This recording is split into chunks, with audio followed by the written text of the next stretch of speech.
There's a bag I could get into. I didn't know they had these around. These are very popular in Tokyo.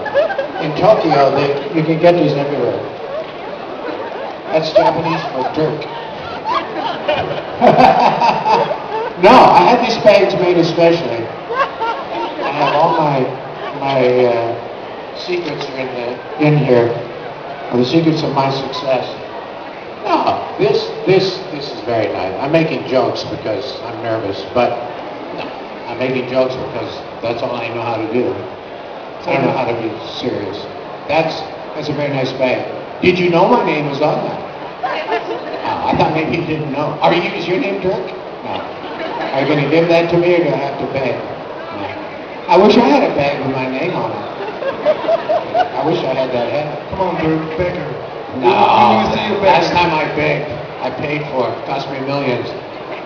Never happened. Be careful what you beg for. No. But the young lady wanted to know what you thought about the new A-team. The new A-team. The new A-team, yeah. Well, I've been reimagined twice now, which is kind of a big compliment. I'm known for being in 2 shows. I've actually been in 2.5 shows, but I'm only famous for 2 shows. And I'm famous for being a no-show. I never show up when I'm asked. When I'm not asked, I show up. I don't know what that is. It's like if people, I don't want to go to parties that I'm invited to.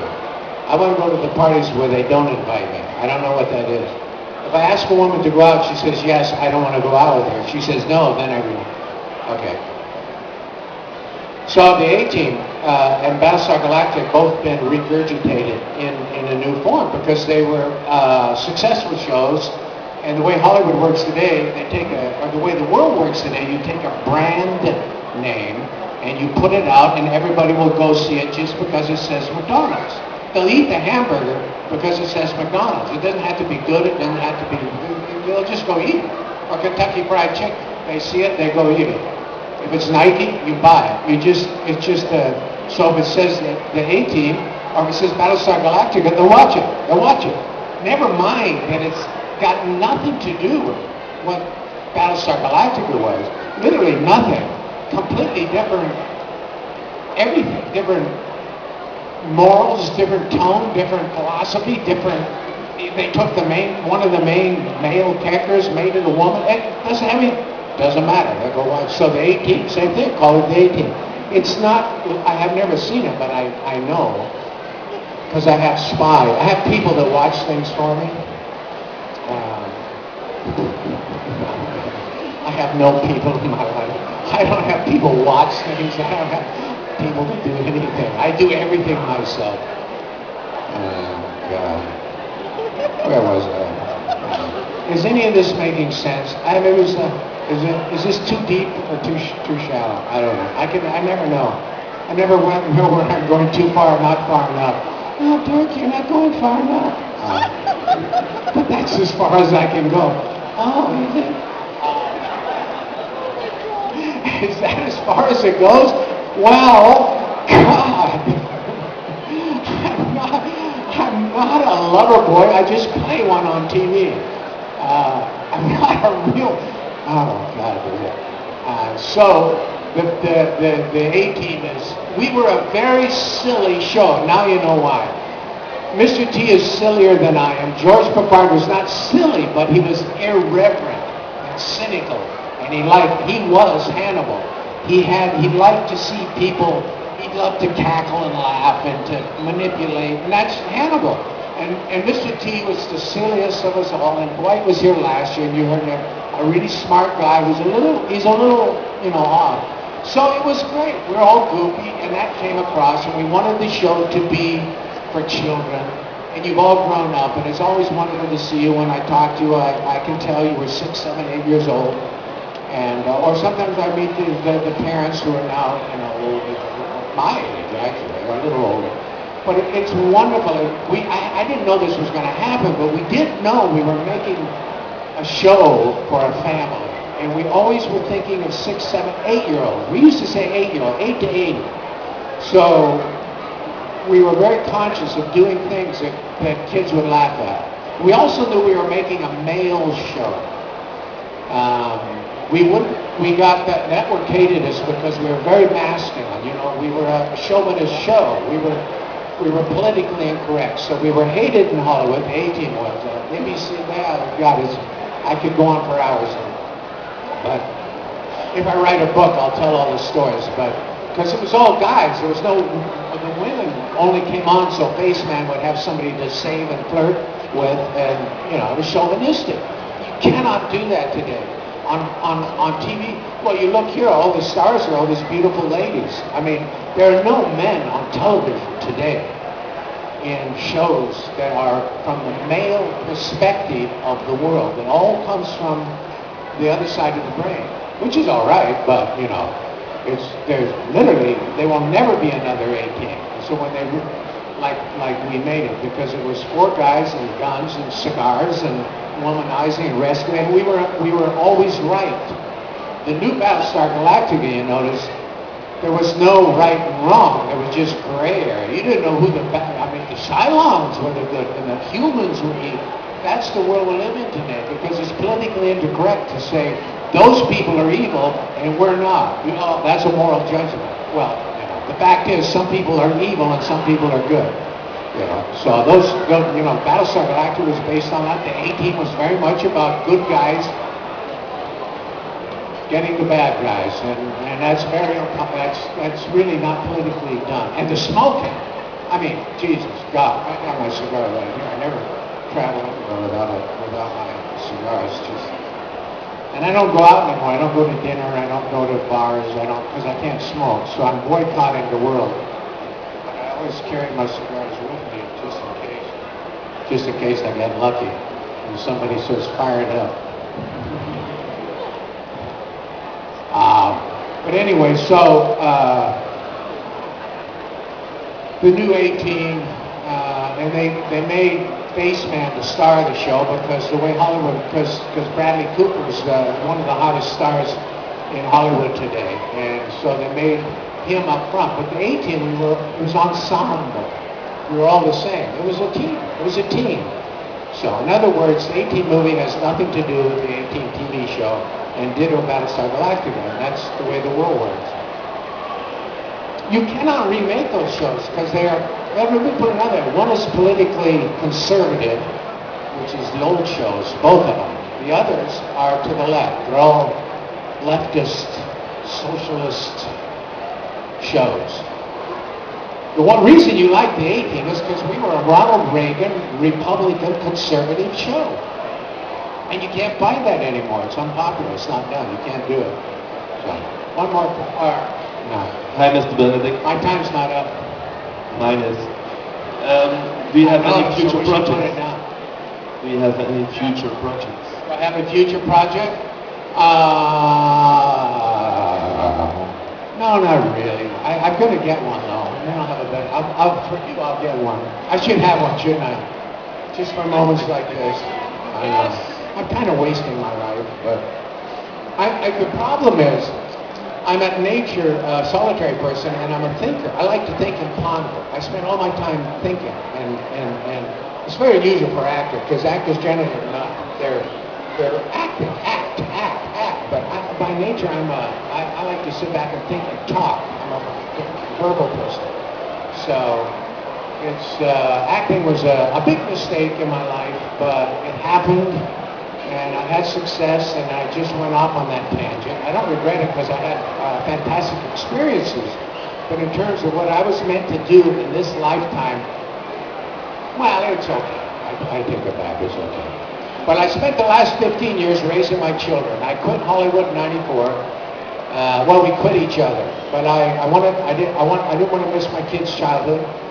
So when they were 4 and 6, I left. And I was a single dad, and I raised them by myself. It's the only thing I've done in my life of which I'm proud. They're 2 really wonderful human beings, very unique and mature, and they're fantastic. But I put a lot of my time and effort and creativity and energy into them. I did all the cooking, all the cleaning, all the washing up, all the thing, all the this. It was the greatest job I ever had, the toughest job I ever had. and I'm an expert on it now. So most of my friends in Montana, where I now live, are moms and and mothers. Now they're gone and they're living their life. So I don't know what I'm going to do. Last year I worked in England. I did a play and a musical because I started on the stage. I want to write a book, and then after that I don't know. Well, in conclusion, I'm done. I'm finished. In conclusion, Yeah, who's next, by the way? Don't worry about it. No, I only had a half. Don't touch me. You want? No, this is the guy who gives me my medicine. I'm on medicine. I'm not. Scotch is not He's my supplier. I should have said that. Yeah, I'm your supplier. Anyway, in parting, what's your secret to your energy? Because you remain not young, but youthful, and energetic, like we've seen today. What's your secret? I know. I have a bunch of secrets. No, I have. It's really could boil it down to a couple of things. You know, my whole life has been focused on finding the truth. I mean, it sounds like silly, but I used to ask my dad when I was 10 years old, well, what's the truth? Because there was the left and there was the right, or there was, some people thought this, it was always relative, and I thought, there's no, absolute truth. What's the absolute truth? So I was a search, and I found it. I know what it is, but it's hard to talk about because, it's the thing that anybody with a spiritual journey, eventually you get to it because, and then you let go of everything really, and life becomes really difficult to live because you don't really care about material things, but you're still living in that world. So, but so that's part of it. Is letting go of, and when I was young, I was sick. I had cancer, and I'll make this short. I had cancer, but modern medicine gave up on me, and I suspected it anyway.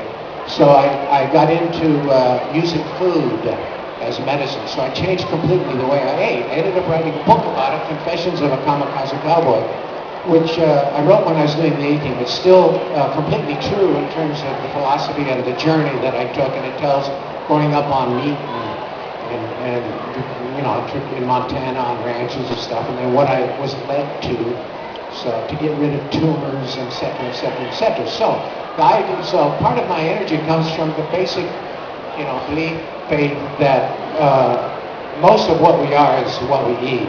Because food is not just material energy, it's not just calories, it's spiritual food, really. I know it gets a little freaky-deaky, but eating junk food does more than put on weight. It damages your psyche, it's not good. So I gave all that up. I eat whole foods, whole experience. So I eat really simple, actually, at home. I eat grains and beans and lots of traditional Eastern things. And I quit eating meat in 1972, so it's been a long journey. So that's part of it. I have a brother who looks like is my father. So it's not a genetic thing. I do have good genes, These aren't them actually, but they're home. And I was blessed with good genes, but food and raising my sons, because I had children when my first son was born, I was 43. So I've been playing basketball and soccer and skiing and just with my kids, excuse me, so very physically active. And my children, who I raised, for them, they get up in the morning, they have miso soup, miso soup with tofu and seaweed and scallions, and they grew up without junk food. But when they got to a certain age, they noticed that their dad, who was the same age as their friend's granddad, had more energy than their friend's dad. I mean, I actually have an older son who's 42, who came into my life when he was 28. Hello? Are you Dirk Benedict? Yeah. I think you're my dad. Nah, get out. No, really, that's another great story, which I would love to tell, but So anyway, playing with my children, raising boys, and being physically active, it kept me young. It kept me in their world, so I don't know. Think young, stay young. So I don't know. And also having F.A.C.T.S as a friend didn't hurt. I met him. He played my dad on Battlestar Galactica. It would have been great. They could have. And when they did the new show, they had F.A.C.T.S was my Starbucks dad. Then they had me. In the new one, they should have, where I was like F.A.C.T.S, and then F.A.C.T.'s grandson or granddaughter. That's what Tom DeSanto, who did the X-Men, and I met with him. And he had built all the sets, up in Vancouver. We were all set to go. I met with Tom DeSanto, the usual suspects in X-Men, Bryan Singer, and they were going to do the Battlestar Galactica, and it was going to be set 25 years later. And Starbucks there, 50 years old, 55 years old, and he's still fantastic. And one of my dreams was to play Starbuck like I am now. The same energy, the same. But I told Tom, I said, I want to show the sadness, the pathos of a guy like Starbuck, of how that ends up. That Peter, that thing. Well, he's alone. He's still alone. He's still chasing girls, so he doesn't have a family. And then and they said, that's what we're doing. That's what we're doing. That's what we want to show. We didn't think. I said, oh yeah. So there he is smoking the Fumarellos, and then in the show he finds out that one of the little Viper pilots is his daughter from that one I did, Galactica 1980, where I sent my daughter off on the rocket. I don't know if you saw that. But, so that would have been great.